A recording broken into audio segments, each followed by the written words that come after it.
for Ridgeway. There is another critical vulnerability in Team City. So this follows on from a recent vulnerability that was addressed in Team City, but this particular vulnerability is new. It's been tracked as CVE 2024-27198 and another one 2024-27199. Basically allows attackers to bypass authentication and gain admin control of the Team City server. So if you are using Team City and JetBrains Team City in your CI/CD environments, you need to look for the upgrades and patches and upgrades and apply them ASAP. If you're using the cloud solution, it has already been fixed. So if you are one of the 30,000 organizations that are using this in one way or another, just make sure that all the components are up to date. I believe that the version you need to aim for is 2023-11.4. American Express has suffered. Well, American Express card data has been exposed. American Express is blaming a third party. Usual sort of stuff. Lesson learnt from that, as always, is make sure you are on top of the security of your third parties.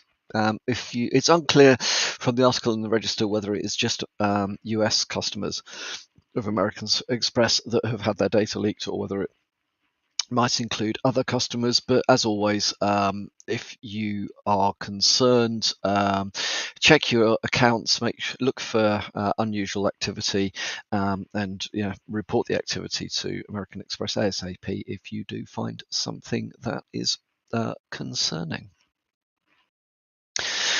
So, article I came across yesterday, which is interesting. I spotted this in the Spectator rather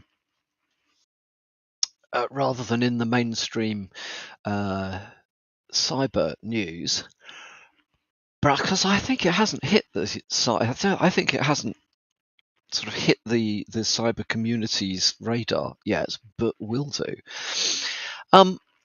Nissan is pulling software support for its early Nissan Leaf electric vehicles. Now, those vehicles, I believe, are so any vehicles that were sold before 2016, which is really not that long ago, will no longer be able to use the Nissan app. Because it appears it relies on UK's 2G network and the network's being switched off. Well, okay, that is fine. However, they talk in the article about loss of functionality. Well, yeah, that's true. Apparently most things on an old Nissan Leaf will continue to work. You just don't get any of the ability to do any of the actions using the app, so you have to actually be in the car. Well, okay, that's inconvenient. However, it raises the question in my mind, how is your car being patched and updated? So how many of us have thought about the fact that when the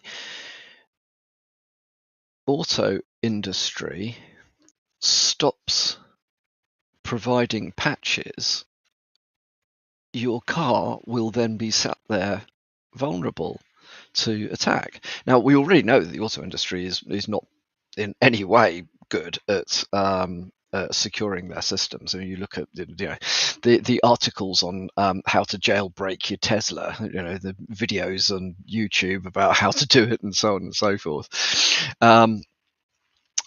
It is a very it is a very concerning thought that you could end up driving a car which not only has got undisclosed vulnerabilities, but has known vulnerabilities that are not going to be patched because the manufacturer has decided not to roll out patches. In fact, the question is, how would they even roll out patches? Would you have to physically take your car in to have its computer updated? You know, Nissan Leafs. Nissan Leaf? Would one say Nissan Leafs or Nissan Leaves? I don't know.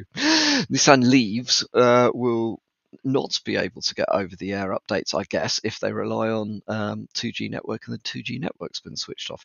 This is an area I suspect that is going to have a lot more interest over the next months, years, as it becomes obvious. It does kind of mean that by the time you've had your car for, let's say, 5, 6, 8, 10 years, it's not just a bit of a clunky old car. It may actually be obsolete to the point where you have to scrap it. Well, that massively changes the carbon calculations as to whether it is more environmentally friendly to scrap an existing petrol or diesel car and replace it with an electric one.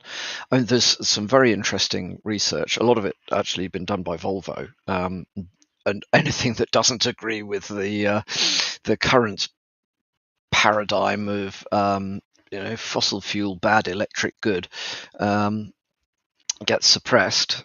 However, there is some very good evidence saying that in order to be genuinely have a genuinely positive impact on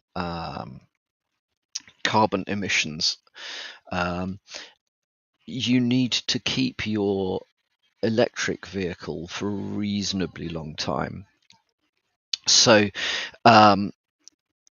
depending on how clean your country's energy supply is, it could be anything from, well, I've seen reports that go that say, you know, you have to keep the car for 5 to 8 years before it actually breaks even from a carbon perspective. Well, if the cars are becoming obsolete at 8 years, you're never going to catch up. So there is a very interesting cybersecurity and environmental issue then around electric vehicles. Quite worrying. I'm going to keep an eye on this one because it is I find this a very interesting area that's underexplored. Finally, from me today, I'm sure you're not going to be surprised because this has been all over the mainstream news, not just the cyber news. Russian operatives expose German military WebEx conversations. So guess what? The German armed forces appear to have had a large WebEx virtual meeting, in which they discussed the pros and cons of giving their Taurus cruise missiles to Ukraine. Okay, and during this conversation, information was discussed around the UK and the French donation of cruise missiles to Ukraine, including tactical information around the fact that, if you're going to deploy these sorts of devices, they require infrastructure, and that may actually have resulted in French and or British military personnel being present in Ukraine. Quite frankly, what on earth were they doing discussing this on a WhatsApp? Sorry, not WhatsApp, a WebEx conversation. What Are they mad? To make this even worse, it looks like the Russians simply joined the conversation and recorded it.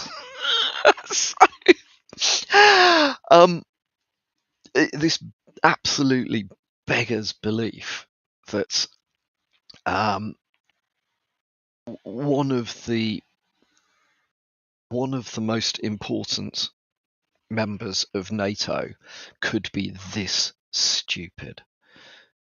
I mean, obviously, so the lesson learned from this is if you are discussing nation state secret information, especially information that is pertinent to a current ongoing war, you should probably not be doing it via WebEx or actually any other bloody off-the-shelf